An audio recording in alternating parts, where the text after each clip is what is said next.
সন্তান গর্ভে থাকাকালীন মায়েরা যা যা করবে তার সাইড এফেক্টটা বাচ্চার প্রতি আসবে। কেন? আগেকার দিনে এই বুড়ি মায়েদের জিজ্ঞেস করুন, সন্তান গর্ভে এলে বৌমাদের দিয়ে মাছটা পর্যন্ত কাটতে দিত না। আমি জেনে বলছি, মশা মারা চলবে না, কোনো পোকামাকড়কে মারা যাবে না। তাহলে কি হবে? তার সাইড এফেক্টটা পেটের বাচ্চার মধ্যে আসতে পারে। আপনি যেটা করবেন সেটা ওখানে যাবে। কি? যার জন্যে আগেকার দিনের মায়েরা, ভুলে গেলে তো চলবে না, এই বাংলাতেই তো জন্মেছে। কি গো? বিনয় বাদল, দীনেশ ক্ষুদিরাম, মাস্টারদা সূর্য সেন, আচার্য প্রফুল্ল চাকি, ঈশ্বরচন্দ্র বন্দ্যোপাধ্যায়, শরৎচন্দ্র চট্টোপাধ্যায়, বঙ্কিমচন্দ্র ক্ষুদিরাম বসু, বীর সিংহের সিংহ শিশু ঈশ্বরচন্দ্র বিদ্যাসাগর, বালক ব্রহ্মচারী, লোকনাথ ব্রহ্মচারী, ঠাকুর রামকৃষ্ণ পরমহংসদেব, স্বামী বিবেকানন্দ, সীতারামন কান্না, অনুকূল চন্দ্র, মহামানবরা এই বাংলাতেই জন্মেছে। আনাচে কানাচে আর এক পিস ভালো মাল জন্মাচ্ছে কেন? ফল ভালো হবে কোথা থেকে? গাছ নষ্ট হয়ে গেছে। তোমরা যেন মনে কিছু করোনি, আমি সত্যি বলছি, গাছ তো নষ্ট হয়ে গেছে, ফল কোথায় ভালো পাবে? কেন গাছ নষ্ট হলো কি করে?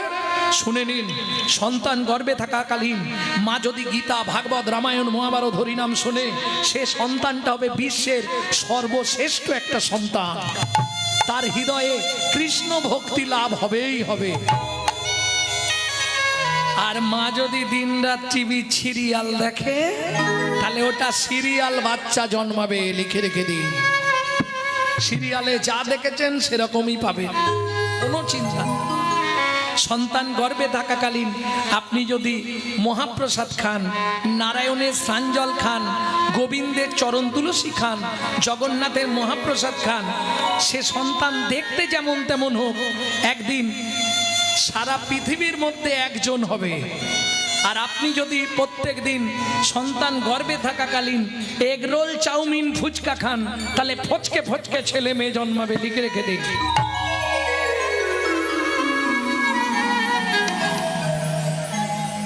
এটা হতেই হবে। কি হয়েছে? কিছু করার নেই, হবে। তুমি এটা মিলিয়ে নিও। সিরিয়ালে যা দেখেছো, বাচ্চা তো এখন বুঝতে পারছো না, সিরিয়াল দেখার সময় যদি পেটে থাকবে তাহলে পরে বুঝবে। কখন? সিরিয়ালে যেটা দেখেছো, তোমার ছেলেই হোক মেয়েই হোক, যখন যৌবনে পা দেবে, দেখবে ওর সঙ্গে ওই একই অভিনয় চলবে। তৈরি থেকো, হবে। পার্শ্ব প্রতিক্রিয়া যেটা দেখেছো তার স্যাটেলাইটটা ওখানে গেছে, বুঝে নেওয়া গেল। এইবার বলি, যেদিন থেকে সন্তান গর্ভে এসেছে, মায়েরা ধ্যান দিন, সেদিন থেকে সুজাতা দেবী প্রত্যেক দিন ভাগবত শোনে। 8 মাসের গর্ভবতী, দ্বাদশীর দিন, একাদশীর দিন বিকেল বেলা ওই হাতে তুলসী পাতা নিয়ে ভাগবত শুনতে বসেছে। সুজাতা, কি আজকে তোমাকে কৃষ্ণকে কেন ভগবান বলা হয় এর বর্ণনা করে শোনাচ্ছি। আর সেই দিনেই ঘটল বিভ্রান্ত। কি হলো? চলুন শুরু করলো ভাগবত। শ্লোকটা শুরু করি, তারপর বলছি। যদ্বৈতং ব্রহ্মো বনৌষধি, যদ্বৈতং ব্রহ্মো বনৌষধি, তদ্ভাপসো তদ্ভাপসো তনুভা, আত্মা অন্তর্যামী পুরুষ, অন্তর্যামী পুরুষ, ষড়ৈশ্বর্য ইহ ভগবান, ইহ ভগবান। বাবা, শ্লোকটা আপনি ভুল বললেন। বাবা, শ্লোকটা আপনার ভুল হয়ে গেল। সুজাতা, সুজাতা কে বলছে? স্বামী। পেটের ভেতর থেকে বাচ্চাটা বলছে। স্তব্ধ হও ভালো। তুমি মাতৃগর্ভে বসে পিতৃদেবের ভুল ধরো। আমি তোমায় অভিশাপ দিচ্ছি, তোমার অষ্টস্থানে বক্র হবে। কেঁদে উঠল সুজাতা দেবী, স্বামী তুমি কি করলে গো? এতদিন ধরে ভগবানের কাছে কেঁদে কেঁদে যদিও ভগবান গাছে একটা ফল দিল, তাও তুমি অভিশপ্ত করে দিলে, কাজটা ভালো করলে না স্বামী। সুজাতা, বাবা মা রেগে গিয়ে অনেক কথা বলে, বলে না?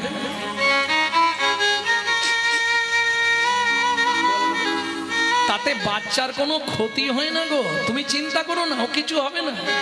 স্বামী, এতদিন ধরে নারায়ণের কাছে কেঁদে কেঁদে যদিও মরে গেলে পিণ্ডিটা দেবার জন্য একটা সন্তান গর্ভে পেলাম, তাও তুমি তাকে অভিশপ্ত করে দিলে স্বামী। কাজটা তুমি কিন্তু ভালো করলে না, আমার মনে হয় কাজটা তুমি মোটেই ভালো করলে না। সুজাতা, চিন্তা করো না গো, কিছু হবে না।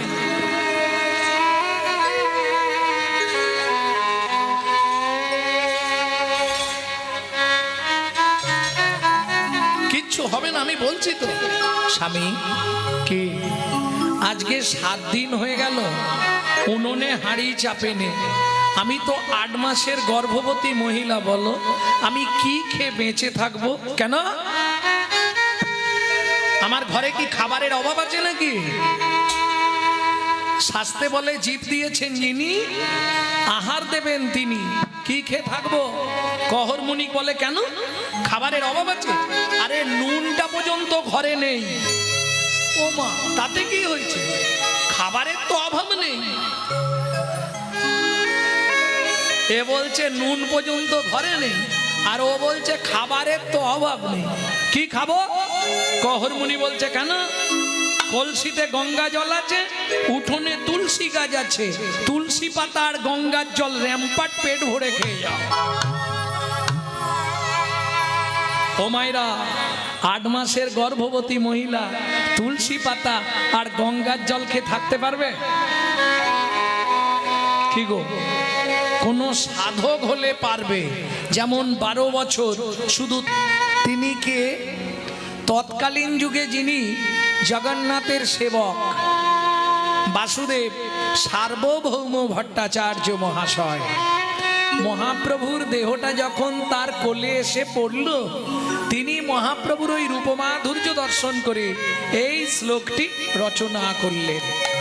তৎক্ষণাৎ আনন্দ লীলাময় বিগ্রহ, দুঃখ শোক হতাশা, মনের মলিনতা, যত ক্লান্তি, যত কষ্ট, যত জ্বালা, যত যন্ত্রণা যাই থাক, তুমি যদি মহাপ্রভুর চিত্তপটের দিকে 5 মিনিট তাকিয়ে থাকো, তোমার মনের সব যন্ত্রণা দূরীভূত হয়ে যাবে, আনন্দের উদ্ভব হবে। আনন্দ লীলাময় বিগ্রহ। হেমাভ, হেমা মানে হেম মানে সোনা, ভো মানে লাখবার। সোনাকে 1 লক্ষ বার পুড়ালে তার যে বর্ণ হয়, আমার চৈতন্য মহাপ্রভুর অঙ্গের বর্ণ ছিল সেই রকম। দিব্য ছবি। ও মায়েরা, আমরা ছবি দেখেছি, ছবি চিত্রপট দেখেছি, ফটো দেখেছি, কিন্তু দিব্য ছবি মানে কি? পৃথিবীতে যত ছবি, চিত্রপট, ফটো আছে, আপনি 1 বছর মনে রাখবেন, 2 বছর মনে রাখবেন, 10 বছর, 20 বছর ভুলে যাবেন। কিন্তু চৈতন্য মহাপ্রভুকে যারা জ্ঞান নয়নে একবার দর্শন করবে, একটা জন্ম নয়, 7টা জন্ম তার হৃদয় মন্দিরে আঁকা থাকবে। তাই গৌর হরি বল, হরি বল। সেই মহাপ্রভুকে আমরা প্রণাম জানাই। এইবার চলুন, প্রথম যে শ্লোকটি বললাম সংহিতা থেকে, চিরাদ দত্তং নিজ গুপ্ত বিদ্বাং। যারা শিক্ষিত সমাজ আছেন তারা একটু ধ্যান দিন, বিত্তংটাকে আমি 3টে সমাজ করছি, কথা বলো না। চিরাদ দত্তং নিজ গুপ্ত বিদ্বাং, বিত্তংটা 3টে সমাজ করছি। বিদ্বাং, নৈবিত্বাং, উদ্বিত্বাং। উদ্বৃত্ত মানে বাঁচিয়ে রাখা, নৈবৃত্তং মানে নিত্য প্রয়োজন, বৃত্তং মানে বৃত্তি কর্ম বা কর্তব্য। বুঝে নেওয়া গেল? উদ্বৃত্তং বাঁচিয়ে রাখা। কি বাঁচিয়ে রাখবেন ভালো করে বুঝুন। মায়েরা প্রত্যেক দিন চাল মেপে নিয়ে 3 মুঠো করে তুলে রাখেন, এটাকে বলে উদ্বৃত্তং, উদ্বৃত্ত করা। আরো ভেঙে বলি, আপনারা কাজ বাড়িতে খেতে যান তো, কখনোই প্রথম ব্যাচে খেতে বসবেন না। কেন?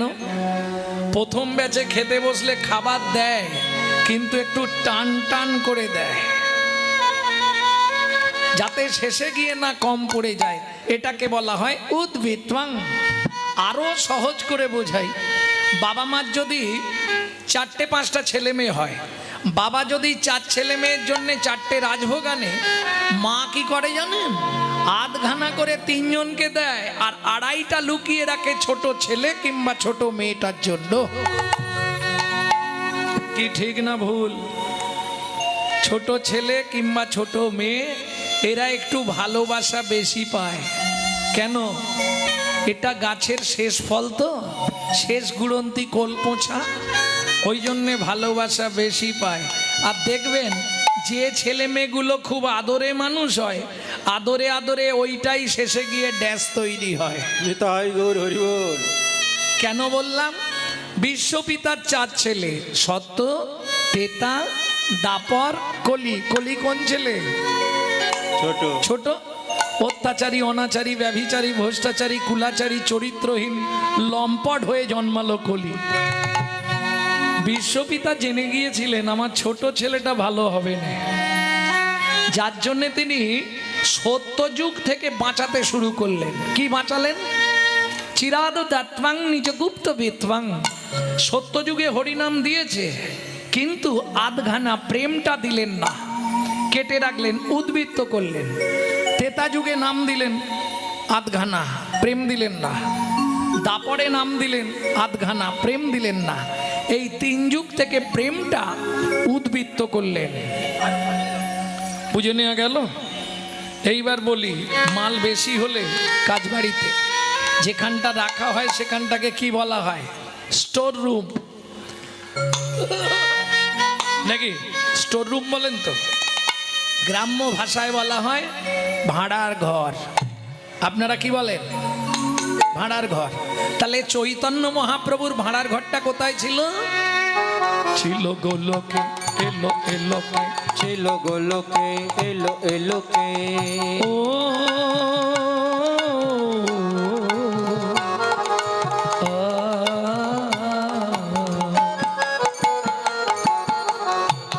ছিল এলোকে, ছিল গোলকে, এলো এলোকে।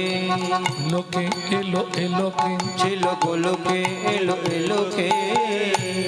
গোলকের গোপন প্রেম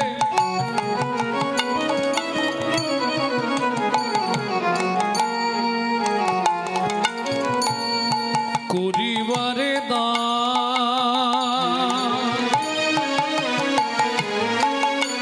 ব্রজ ছেড়ে নদিয়ায় এলো গৌর ভগবান। নিতাই গৌর হরি বল। নদিয়ায় এলো গৌর ভগবান। ও মাইরা, উদ্বৃত্তং ক্লিয়ার হয়েছে? যেটা বুঝতে না পারবেন 1 হাত তুলবেন, তাহলে ভাবো বুঝতে পারলো না। উদ্বৃত্তং শেষ করলাম। নৈবৃত্তং আমাদের নিত্য প্রয়োজন। নিত্য প্রয়োজন কি? 4টে জিনিস: আহার, বিহার, নিদ্রা, মৈথুন। এখন 2টো বাদ দিলেও চলবে, কিন্তু 2টো কম্পালসারি চাই। কি কি 2টো চাই? আহার, নিদ্রা গুছিয়ে খেতে হবে, আর মন ভরে ঘুমাতে হবে। কেন? ভালো করে খেলে আর ভালো করে ঘুমালে তবে কিন্তু শরীরটা হৃষ্টপুষ্ট থাকবে। আর নালে আমাদের মতো প্রত্যেক দিন যদি অর্ধেক রাত জেগে কেটে যায়, তাহলে ওই বানরের মতো মুখ হয়ে যাবে আমাদের মতো। রাধে। গুছিয়ে খেতে হবে আর গুছিয়ে ঘুমাতে হবে। এইবার বলি, আমরা যে খাদ্য খাবারগুলো খাই মা, যে যা খান, আমি কারো খাওয়া নিয়ে বলছি না, যে যেটা ভালো বোঝেন খান। যে খাদ্য খাবারগুলো আমরা খাই,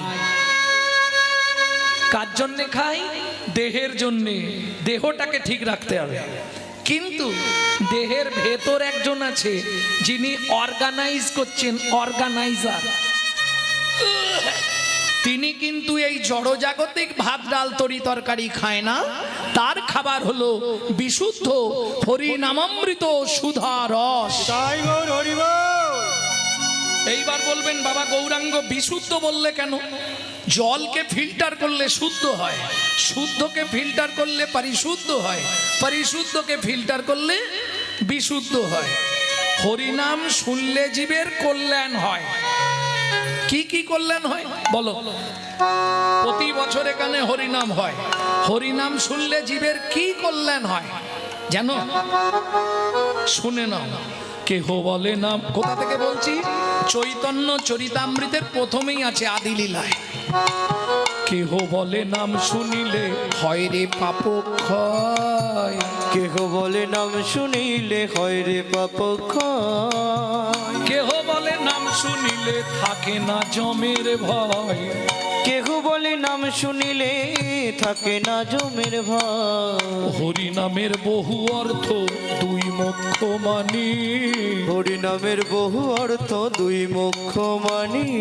সর্বমঙ্গল হরে ইহাই মোরা জানি। হরি বল হরি বল হরি বল।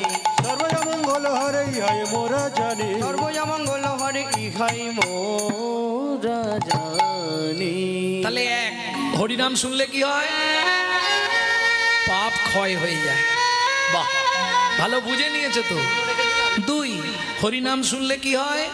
সংসার থেকে অশান্তি চলে যায়, মঙ্গলের আবির্ভাব ঘটে।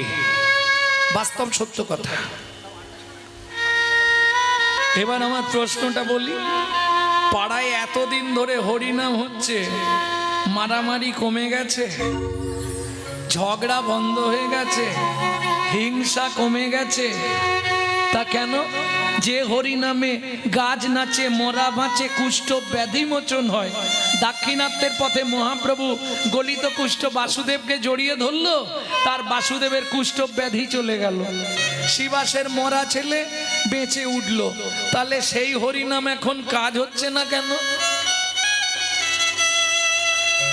ওষুধ কি এক্সপায়ার হয়ে গেল নাকি? না, ওষুধ ঠিক আছে, যে বেচছে সে ঠিক নেই, আর যে খাচ্ছে সেও ঠিক নেই। এখন হোমিওপ্যাথি ওষুধও খাবো, আবার ফুচকা দেখলে দৌড়ে গিয়ে তেঁতুল জল দিয়ে খেয়ে নেবো। হোমিওপ্যাথি ওষুধ কাজ করবে কি? ভালো করে বুঝতে হবে। তাহলে হরিনাম শুনলে জীবের কল্যাণ হয়। যেমন আরো সহজে বুঝিয়ে দিই, ডক্টর বিধানচন্দ্র রায় বলতেন, দুধ খেলে শরীরের 32 রকম রোগ ভালো হয়। কেন? 32টা রোগের মা হচ্ছে পেট। যত রোগের সৃষ্টি কিন্তু পেট থেকে, এটা জেনে রাখো। যার পেট ভালো নেই তার লাইফই শেষ। হ্যাঁ, যত রোগ জন্মায় পেট থেকে। হিসাব নিয়ে আসুন, আমি প্রত্যেকটা পেটে নিয়ে গিয়ে ঠেকিয়ে দেবো।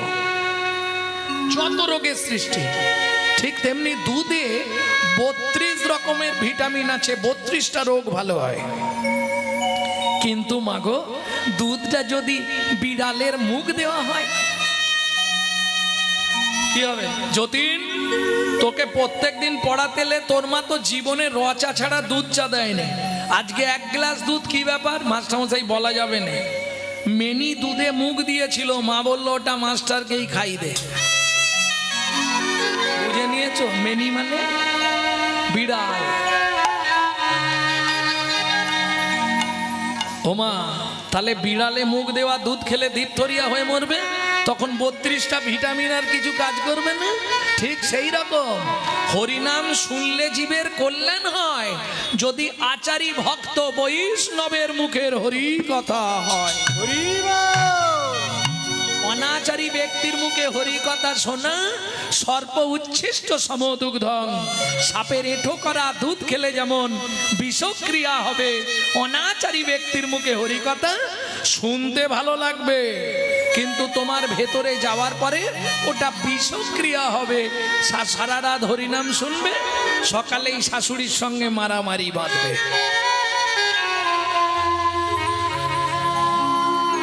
বুঝে নেওয়া গেল? তাহলে নৈবিত্তং, আমাদের নিত্য প্রয়োজন কি? শরীরটাকে ঠিক রাখতে গেলে খেতে হবে, ঘুমাতে হবে। তাহলে ভেতরে যিনি অর্গানাইজ করছেন, অর্গানাইজার, তাকে খাবার দিতে হবে।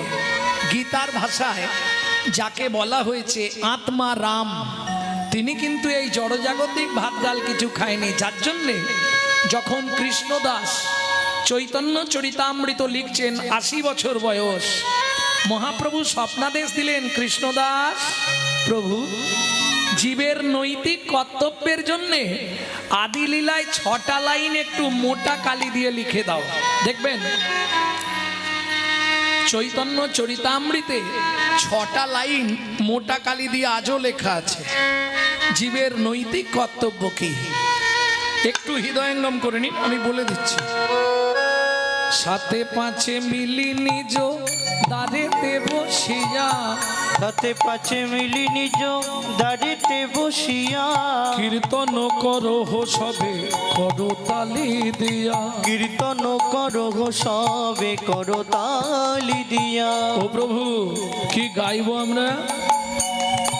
16 নাম 32 অক্ষর হয় মহামন্ত্র, 16 নাম 30 অক্ষর হয় মহামন্ত্র, যাইয়া গৃহেতে জপ হইয়া স্বতন্ত্র, যাইয়া গৃহেতে জপ হইয়া স্বতন্ত্র। পেশারটা। আচ্ছা প্রভু, কোনো নিয়ম আছে? খাইতে শুইতে নাম লবে যথা তথা, খাইতে শুইতে নাম লবে যথা তথা, স্থান কাল পাত্র নাই নিয়ম বিধি তথা, স্থান কাল পাত্র নাই নিয়ম বিধি তথা। ও মাইরা, সব কথা তো বলা যাবে না, কিছু কথা আকার ইঙ্গিতে দেখিয়ে দেবো, আমার দিকে একটু লক্ষ্য রাখবে না।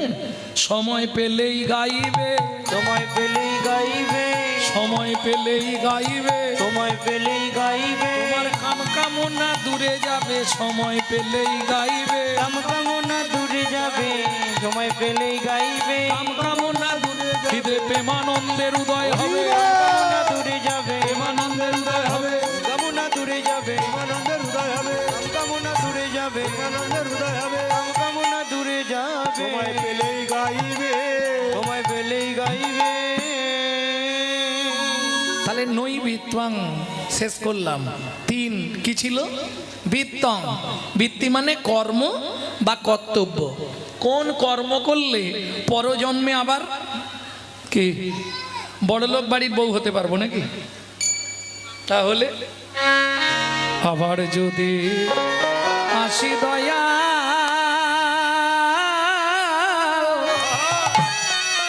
এ ভব সংসারে,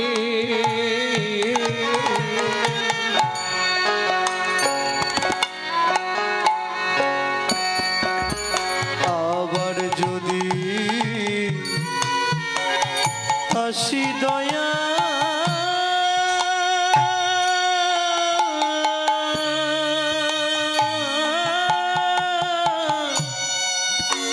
এই ভব সংসারে,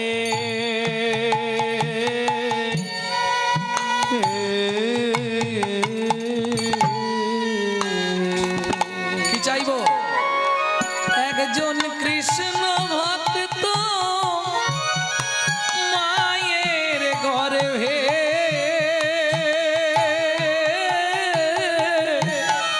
জন্ম দিও মোরে,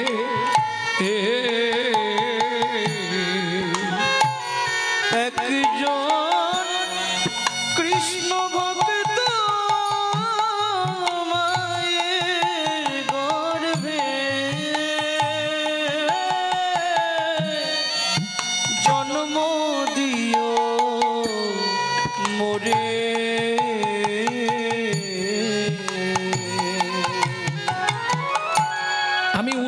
চাই না, ব্রাহ্মণ ক্ষত্রিয় বৈশ্য শুদ্ধ চাই না, আমাকে মুচির ঘরে জন্ম দিও। কেন? উঁচু কুলে জন্ম নিলে আমার যদি অভিমান হয়, আমি মুচি হইয়া সুচি হব, আমি মুচি হইয়া সুচি হব, গাইব তোমার নাম,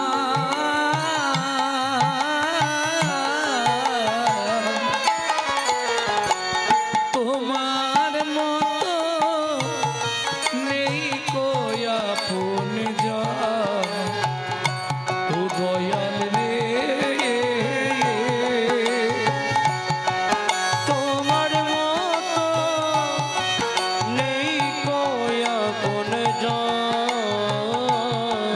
দয়াল রে, তোমার মতো নেই কয়া কোন ও মায়েরা, এটা হলো জীবনের চরম চাওয়া। একজন কৃষ্ণ ভক্ত মায়ের গর্ভে আমাকে জন্ম দিও। তাহলে নৈবিত্তং, বিত্তং, বৃত্তি মানে কর্ম বা কর্তব্য। আমার কর্মটা কি হবে? ও মায়েরা, আমি বলছি না যে আপনি মাল আসতে হরিনাম পরে শুনবে, আগে আমার দুটো কথা খালি শুনে নাও। দুটো, তিনটে বলবো নি, দুটো। হরিভক্তি বিলাসে বলা আছে, হরিভক্তি বিলাসটা কি তা তো তোমার মাথায় ঢুকবে না। বৈষ্ণব ধর্মের আইন গ্রন্থ হরিভক্তি বিলাস বলছে, সারা রাত হরিনাম শুনলে 25 ভাগ পুণ্য সঞ্চার হয়। ভালো করে শোনো মা, হরিবাসরে একটা আন কথা বললে 75 ভাগ মহাপাপ হয়। তাহলে 2 টাকার পুণ্য কিনতে এসে 10 টাকার পাপ কিনে নিয়ে বাড়ি যেও না, তাতে সংসারে অকল্যাণ হবে। কারণ কেউ তো ভালো নেই। একটা সংসারে যদি 7 জন মেম্বার হয়, 3 জন অসুস্থ। সুখে আছো বলো? যার টাকা আছে সেও সুখে নেই, আর যে নেই সে তো সুখেই নেই। কে সুখে আছো? কি জয় রাধে আছে কি? কেন নেই? বলছে মানুষ তুমি জীবনেও সুখী হতে পারবে না। কেন? প্রথম বলি মানুষ তুমি চিটিংবাজ, দ্বিতীয় বলি মানুষ তুমি মিথ্যাবাদী। ভগবানকে যা বলে এসেছিলে একটাও পালন করোনি। না, সময় কম। ভক্তমণ্ডলী, ভক্তিমতী মায়েরা, তাহলে কিং কর্তব্য বিমূঢ়। আমার কর্তব্যটা কি হবে? আমি বলছি না মা যে তুমি মালা তিলক করে রাস্তায় রাস্তায় হরিনাম করো, কলিযুগে পারবে না। হঠাৎ করে যদি তুমি মালা তিলক করো, গোটা পাড়ায় সমালোচনা হবে। দেখেছিস হারানের বউ এখন ভক্ত হয়ে গেছে। হ্যাঁ, ও শালা নিজে করবে না, কেউ করলে তার পিছনে খাঁচি দিতে ছাড়বে না। এটা শুধু হিন্দু ধর্মে আছে, অন্য কোনো ধর্মে পাবেন না। অন্য কোনো ধর্মে হলে ছাল ছাড়িয়ে নুন দিয়ে দেবে। নিজে করবো না, কেউ করলে তার পিছনে খাঁচি দিতে ছাড়বো না। হ্যাঁ, এই যে অনুষ্ঠানটা হচ্ছে দেখবেন, অনুষ্ঠান মিটে যাওয়ার 1 সপ্তাহ পরে সমালোচনা হবে। ওরা কি এমনি কমিটিতে আছে? এই করেই তো ওদের সংসার চলে। কত টাকা ইনকাম জানিস? তা তুই শালা আয় না, যাবও না, কিন্তু পিছনে খাঁচি দিতে ছাড়বো না। যার জন্য আজকে হিন্দু ধর্মটা সব ধর্মের পিছনে পড়ে গেল, নিজেদের দোষে। আজকে পৃথিবী সৃষ্টি থেকে আমাদের ধর্ম 60 সনাতন ধর্ম, সেই ধর্ম আজকে সব ধর্মের পিছন দিকে। কেন? আমাদের হিন্দুদের চরম শত্রু হচ্ছে হিন্দুরা নিজেরা। হ্যাঁ, আপনি দেখবেন একটা মুসলমানের সঙ্গে যদি মুসলমানের সাক্ষাৎ হয়, তারা আল্লাহ দোহাই দিয়ে তবে কথা শুরু করে, আসসালামু আলাইকুম, ওয়ালাইকুম সালাম। আর আমাদের হলে ভোলা কোথা গেছলি, একটা বিড়ি দে তো। লজ্জা করেনি? চলে যান মায়াপুরে, গিয়ে দেখে আসুন, তারা বিদেশ থেকে এসে আমাদের ধর্ম নিয়ে নাড়াচাড়া মেরে খাচ্ছে। এখনো ভালো করে হরে কৃষ্ণ বলতে পারে না, হরে কৃষ্ণা করছে। ওটা আমাদের বাপের সম্পত্তি। আর আমরা কলির এমন চরিত্রহীন সন্তান, নিজের বাপকে ছেড়ে দিয়ে শ্বশুরকে বাপ বলা প্র্যাকটিস করছি। এটাই আমাদের চরিত্র, যার জন্য আজকে হিন্দু ধর্মটার এই অবস্থা। এখনো সময় আছে মা, নিজের ধর্মটাকে নিজে জানো। তুলসী পাতা আর গঙ্গার জল খেয়ে বেঁচেছিল ঠাকুর সীতারাম ওঙ্কারনাথ।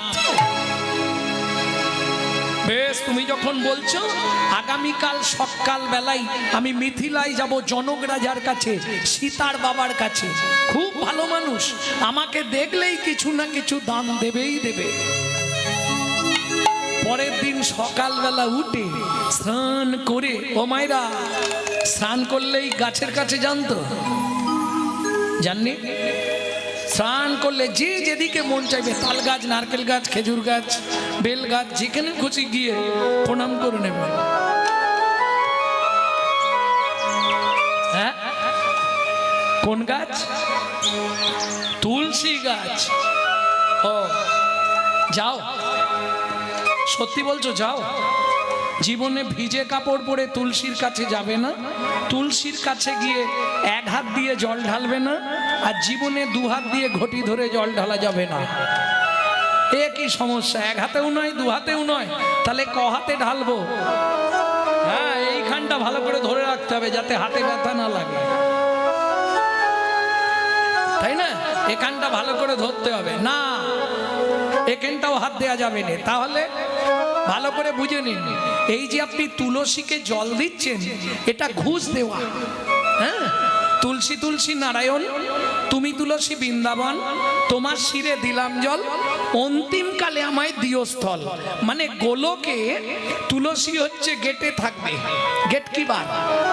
উনি ছাড়লে তবে গোলকে প্রবেশ করতে পারবেন। আগে থেকে ঘুষ দিচ্ছি। এইবার বলি, তুলসী গেট ছেড়ে দিল, সেখানে গেলে আপনাকে ঢুকতে দেবে না। কেন? চারজনকে সাক্ষী চাই। কে চারজন সাক্ষী দেবে? আপনি যে তুলসীকে জল দিয়েছিলেন, এটা সাক্ষী কে দেবে?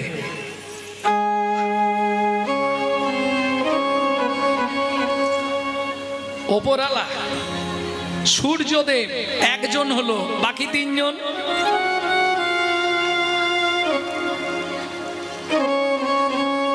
অত সোজা জিনিস নয়। বাকি তিনজনকে কে?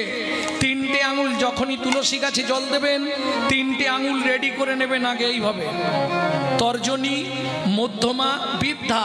মিটে গেল। ঠিক কোণের অপোজিটে দেখুন একটা উঁচু জায়গা আছে, এই ঠিক এইভাবে তিন দিকে হাত দিন, তিনটে গর্ত আছে দেখুন। আমি থাকতে থাকতে দেখে নিন, ঝগড়া করে লাভ নেই। হ্যাঁ, তিন দিকে হাত দিয়ে দেখুন, তিনটে গর্ত, তিন ধারে। এই তিনজন সাক্ষী দেবে। এই তিনজন কে কে? ওপরে যমুনা, নিচে সরস্বতী। উপরে যমুনা, নিচে সরস্বতী। ওপরে যমুনা, নিচে সরস্বতী। উপরে যমুনা, নিচে সরস্বতী। পাশেতে গঙ্গা রয়, পাশেতে গঙ্গা বয়। কোন শুভ কাজ করিবার কালে, কোন শুভ কাজ করিবার কালে, ত্রিবেণী সাক্ষী রয়। ত্রিবেণী সাক্ষী রয়। তোমরা তিনজনাতেই সাক্ষী রইলে, সাক্ষী রইলে। বলি গঙ্গা যমুনা সরস্বতী, তিনজনাতেই সাক্ষী রইলে। গঙ্গা যমুনা সরস্বতী, যেন কৃষ্ণ পদে হয় গো মতি। গঙ্গা যমুনা সরস্বতী, কৃষ্ণ পদে হয় গো মতি। গঙ্গা যমুনা সরস্বতী, জনেতেই সাক্ষী রইলে, জনেতেই সাক্ষী রইলে। বুঝে নেওয়া গেল? এই তিন জায়গায় হাত দেবে এইভাবে।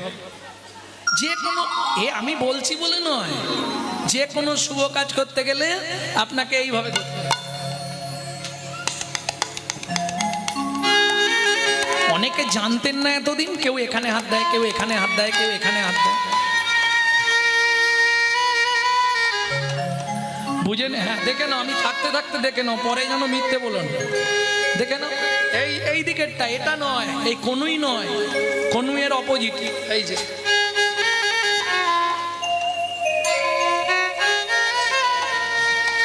প্রেম সে বলো চৈতন্য মহাপ্রভু কি জয়। চলুন তুলসী গাছে জল দিয়ে এবার যাচ্ছে মিথিলায় সীতার বাবার কাছে। ও মন ময়না পাখি রে রাধে কৃষ্ণ বল। ও ময়না পাখি রে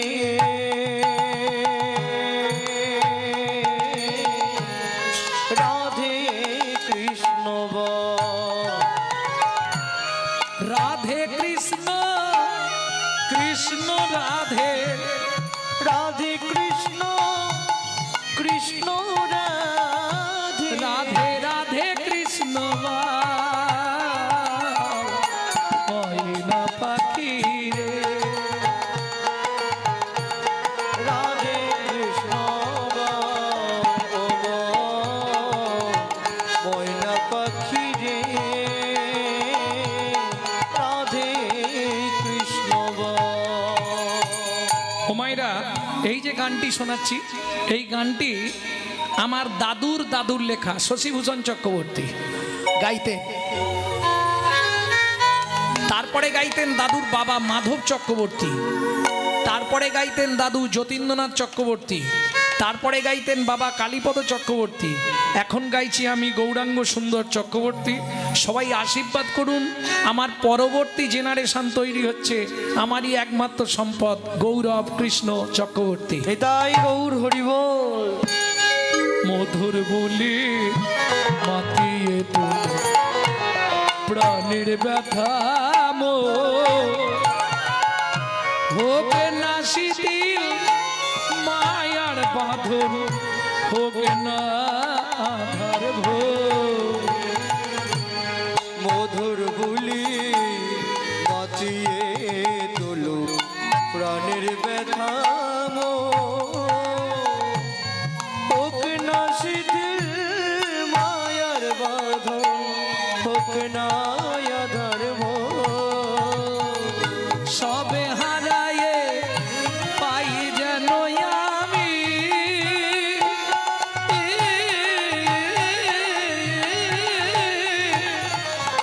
রাধা কৃষ্ণের চরণ, রাধে কৃষ্ণ বল। ও মন ময়না পাখি রে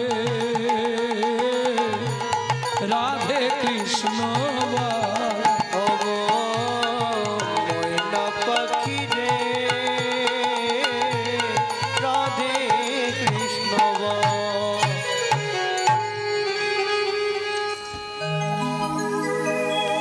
জয় হোক মিথিলা রাজা জনকের জয় হোক। জয় হোক জয় হোক। আরে কহর কি মনে করে?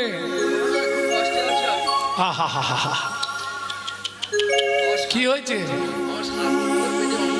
আচ্ছা মন্ত্রী, একে নিয়ে গিয়ে গুছিয়ে খাই দাও, যাও। মহারাজ আমার জন্য বলিনি, তবে আমার স্ত্রী 8 মাসের গর্ভবতী, বাড়িতে নুনটা পর্যন্ত নেই। শোনো কহর, তুমি ভালো দিনে এসেছো।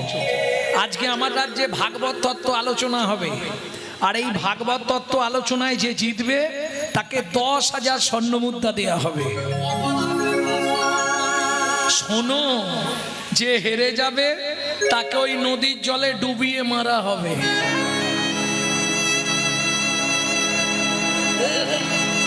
প্রথমটা শুনে ইচ্ছা ছিল, কিন্তু দ্বিতীয় কথাটা শুনে আর ইচ্ছা নেই। কেন? যদি হেরে যাই তাহলে তো এরা ছাড়বে না, ডুবিয়ে মেরে দেবে। আর আমাকে যদি মেরে দেয়, আমার বউ 8 মাসের গর্ভবতী, তার কি হবে? বলছি মহারাজ, ভাগবত নিয়ে তর্ক বিতর্কের দরকার নেই। আপনি যদি কিছু দান দেন তো দেন, নালে আমি চলে যাই। শোনো কহ, ত্রিভুবনে তোমার মতো পণ্ডিত, তোমার মতো জ্ঞানী ব্যক্তি আর কেউ নেই। তুমি চলে গেলে আমার রাজ্যটা অপমানিত হবে না?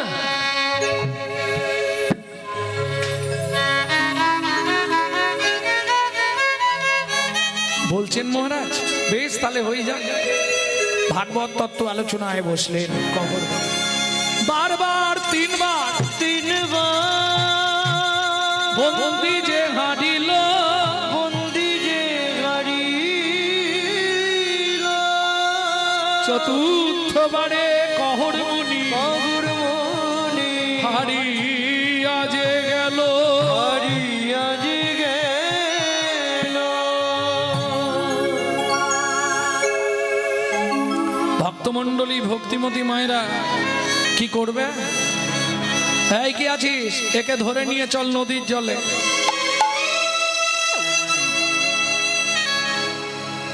মাইক লাগলে বলবেন, যদি লাগে আমি দিয়ে দেবো।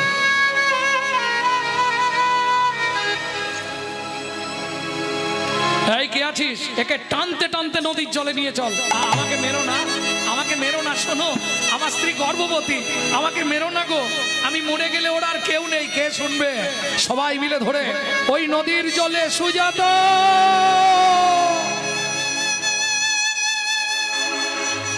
জনক রাজা বললেন, মন্ত্রী মহারাজ, ঘোড়ার গাড়ি ভর্তি করে চাল ডাল খাদ্যদ্রব্য আনাজ বাজার অর্থ অন্ন বস্ত্র কহর মুনির স্ত্রী সুজাতা দেবীকে তপবনে দিয়েছো।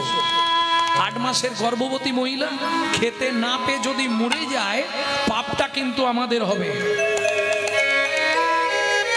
ওমা, সন্তানের কোনো ক্ষতি হলে সবার আগে কে জানতে পারে? মা। ঠিক তেমনি সতী রমণী, স্বামীর কিছু হলে সে ঠিক বুঝে ফেলবে। গভীর রাত্রিতে হঠাৎ ঘুম ভেঙে গেল সুজাতা দেবী। তবে কি স্বামীর কোনো বিপদ হলো? আর ঘুম আসছে না। ভোরবেলা উঠে বাসি পাঠ সেরে স্নান করে ঠাকুর মন্দির মার্জন করে পথের দিকে তাকিয়ে বসে আছে। হঠাৎ শুনতে পেল ঘোড়ার গাড়ির শব্দ। ছুটে বেরিয়ে এসছে। কোথা থেকে আসছেন? মিথিলা থেকে। আমার স্বামী যে কালকে মিথিলায় গেছিল। বলছি মা, আগে মালপত্রগুলো না ভাই, তারপর বলছি। না না, আগে বলুন আমার স্বামী কোথায়।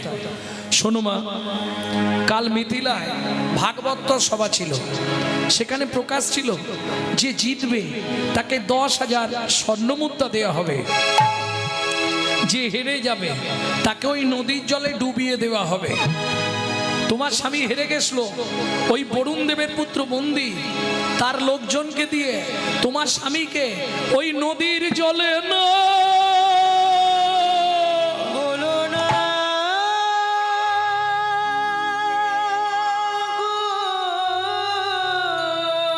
ছুটতে ছুটতে গিয়ে নারায়ণ শিলার সামনে আছাড় খেয়ে পড়ল।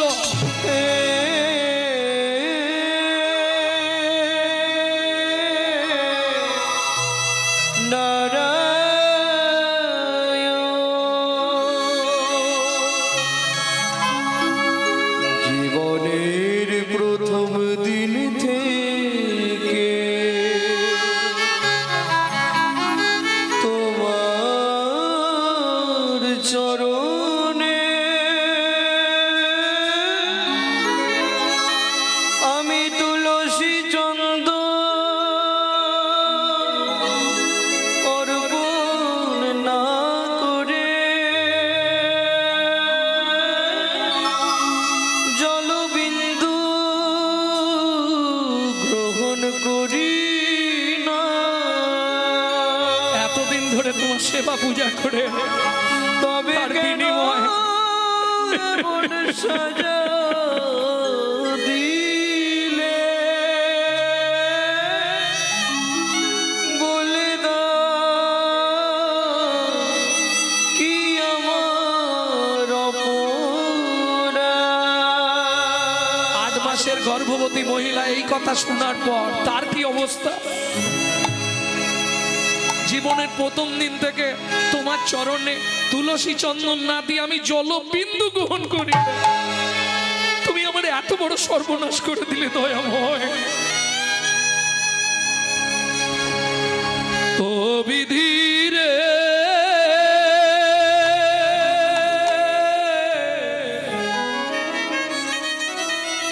ও বিধি রে,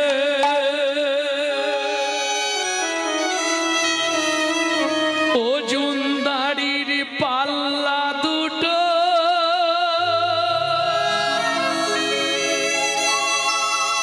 সমান হলো কি হায় বিধাতা তোমার এমন বিচার দেখিনি ওজনদারির পাল্লা দুটো সমান হলো কি হায় বিধাতা তোমার বিচার দেখিনি একদিকে চাপালে তুমি মুঠো মুঠো অন্যদিকে তুলে দিলে সেবা করার ভুল বিধাতা ও বিধাতা এই কি বিচার বলো তোমার এও তোমাকে বলে রাখছি আজ থেকে আর জীবনে কোনোদিন তোমার সেবা পূজা আমি করব না। তুমি পাথর, তুমি পাষাণ, তুমি শিলাখণ্ড। আর একটা কথা শুনে রাখো, আমি 8 মাসের গর্ভবতী মহিলা। আমার সন্তানটা কার পরিচয় নিয়ে বাঁচবে? একে আমি পৃথিবী দেখতে দেবো না। এই মুহূর্তে তুমি যেমন আমার স্বামীকে নিয়ে নিয়েছো, আমিও এই মুহূর্তে ওই নদীর জলে ঝাঁপ দিয়ে মরবো। ও মা যা বললো তাই করলো। ছুটিতে ছুটিতে তবে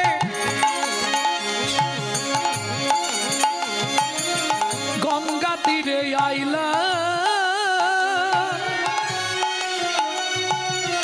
জলে ঝাঁপ দেবে বলে মনেতে ভাবিলা। জলে ঝাঁপ দেবে বলে মনেতে ভাবিলা। পতিত পাবনী মা গঙ্গা, তুমি সাক্ষী থেকো, আমি তোমার পক্ষে আশ্রয় নিচ্ছি মা গো। আমার এই গর্ভের সন্তানকে নিয়ে তোমার পক্ষেই আশ্রয় নিলাম। এত বলি গঙ্গা জলে, এত বলি গঙ্গা জলে ঝাঁপ দিতে গেল।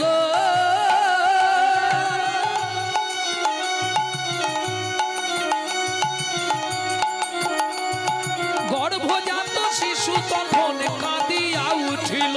গর্ভজাত শিশু তখন কাঁদিয়া উঠিল। মাগো আমায় তুমি মারবে কেন? আমায় তুমি মারবে কেন? আমায় তুমি মারবে কেন? আমায় তুমি মারবে কেন? কি অপরাধ করেছি মা, আমায় তুমি মারবে কেন? আমি কি অপরাধ করেছি? কোন অপরাধে অপহরি কি অপরাধ করেছি মা? আমি কি অপরাধ করেছি মা? আমায় তুমি মারবে কেন? আমায় তুমি মারবে কেন? ও মামা, আমি তো কোনো অন্যায় করিনি বলো। আমি তোমার গর্ভে জন্মেছি, এটাই কি আমার অন্যায়? আমি তোমার গর্ভে এসেছি, এটাই কি আমার বড় ভুল? তুমি আমাকে কেন মেরে ফেলছো মা? কেন আমাকে, কেন তুমি আমাকে পৃথিবীর আলো দেখতে দিচ্ছ না মা? বলো না আমি কি পাপ করেছি, কি অন্যায় করেছি বলো না মা। কোনো মার ঝাঁপ দিতে পারবে? পেটটা ধরে ওই ঘাটের ধারেই বসে পড়েছে। পাড়ার লোকেরা বোঝাচ্ছে সুজাতা বাড়ি ফিরে